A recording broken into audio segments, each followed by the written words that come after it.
usa sa mga siloy gikan pantaon sa kabukiran nahilog sa nilang kapatan.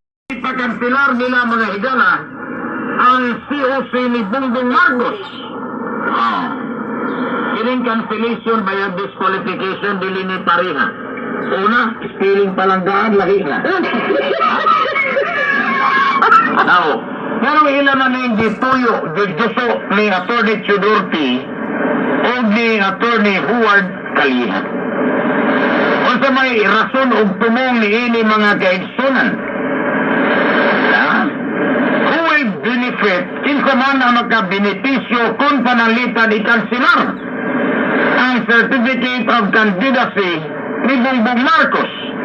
Ang epekto mga kaigsunan sa kanselasyon sa Certificate of Candidacy sa kandidato, dili siya magkonsidera ng kandidato. Kung kay dili siya kandidato mga kapuso, ang boto nga nagkuha sa eleksyon, dili apil sa pag-ihap. Kung kay dili iapil sa pag-ihap, di wa siya boto. Diba? Manang epekto sa kanselasyon sa Certificate of Candidacy. Kung ugaling ang Korte Suprema, mupaganaw ng hukom nga ikansilar ang COC ni Bongbong Marcos tungod kay di konbikto sa kaso nga wala pagbayad og income tax nga nag-involve og moral turpitude. Kung sa may mahitabo, kinsa may makabenepisyo. Sigon mga kaigsunan sa desisyon sa Korte Suprema na tuig 2010 sa kasong Palangke o Panlaki versus Velasco. Ang elected mayor ni Maygalag Vice Mayor. Ang elected vice mayor daw kuno mahimong mayor after ang kandidato human ang kandidato nga midaog sa pagka-mayor mga kapuso gidisqualified. So, kung mauni mga igalabasihan kung ma-disqualified mga kapuso si BBM ang mahimo musunod kaniya ang ma-apply ang rule of succession nga diin mahimong presidente si Sara Duterte. Pero sa kaso hukman usab gipakanaog sa Korte Suprema na tuig 2013 kaso mga kapuso Makiling versus Kumilik, ang Korte Suprema miingon the disqualification of the candidate reaches back to the filing of the Certificate of Candidacy and that the disqualified candidate is declared to have not a candidate at all. And being a non-candidate, the votes cast in his favor should not have been counted, mga kapuso. So, dili ihapon. So, sa may mahitabo, kung dideklara diskwalifikado, ang mahimong presidente si Lini Robredo. Kamo bitaw mga supporter ni Lini? Wala pag mo kamubon. Inang ano? Moingon pag mo ang mga supporter ni BBM. Moingon mo mga grado. Mga kuan, mga bastos. Ano moingon man mo ana? Nya nagkuan pa mo petisyon? Hingkandak po yung mga petisyon sa human rights. Parang disqualified ang kandidatura ni BBM. Ano mag-iningon mo ana? Ayaw mo mag-iningon ana eh. Mayroon pa mo ang mga supporter ni BBM. Mayroon mga bastos, walay mga grado. Kita. Kung kinsay mo iproklamar na mananaog sa presidente, mo supporter na lang ta. Dili kay magsige pa mo petition din ha. Isangat pa dito sa Supreme Court. Tama na. Paano sangat-sangat pa mamagyo mo dito? Ang gusto yun ninyong ikuha nga. O sa may mahitabuan na.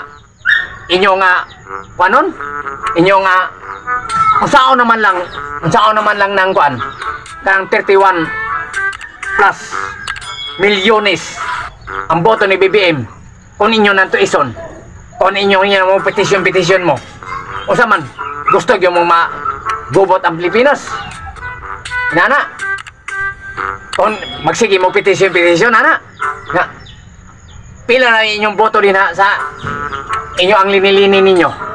Di ko na be. Ya gusto mo civil war. Daghatag lang mo kagubot din sa atong nasod. Kita maghugpong lang ta. Kung kinsay mo daog sa ato ang gibotohan, mumubo na lang ta. Sama na. Paano mo nga magsige mo panguan ngayon sa ang mga supporter ni BBM, mga bastos, mga waitrado. Hindi lang niya na kay panahon na to sa eleksyon.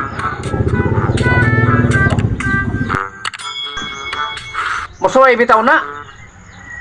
Kanang inyong gipanghinambog, inyong BBM ninyo. O kanang inyong gipanghinambog nga matag 20 pesos ang kilo sa bugas. Musuway bitaw makalingkod na inyo ang BBM. O mukuan bagyo na, 20 pesos bagyo na ang kilo sa atong bugas dire. Sige lang mo kuan pagarpad din sana ninyo ang propaganda sa inyo ang pagkuan na siya. Sige mo ingon kuan na kung si BBM mo ay makalingkod, barato ang bugas. Atong testingan o babarato ba yun ang bugas sana? Kay inyo magipanghinambog na kung siya makalingkod, hindaog nyo yung kamo. Pero wapa man maproklamar. O mo daog yun mo. Tanahong taog kuan matinood ba yun ng 20 pesos ng kilo sa bugas. Kaya sige mo mong hambog din nga kung ang inyong BBM din ha o mo'y makalingkod pagka presidente sa Pilipinas nga matag 20 pesos ang kilo sa atong bugas. Kamong duha ba? Kamong duha. Unsa pa gyud mo undang ang inyong lalis-lalis din ha? Nga human namang eleksyon? Puro ra mo mga kuan. Naghatag lang mo kagubot din sa ato sa Pilipinas. Human ang eleksyon. Kinalam kamong duha makamubuo na mo. Ano mga magbaglalis mo ana? Pura ba bog ikaw? Wa man ko magsulti ana siya boss. Busing. Wa man ko magsulti na. Iya ra man litra na siya busing. Ikaw? Nailhan ka ni Line? Nailhan ka ni wala ba ka mailhing Line? Ikaw pod? Ikaw? Iya ra man ang litra boss. Kana iya ra man litra na. Ikaw? Wala ba po ka mailhin ni BBM?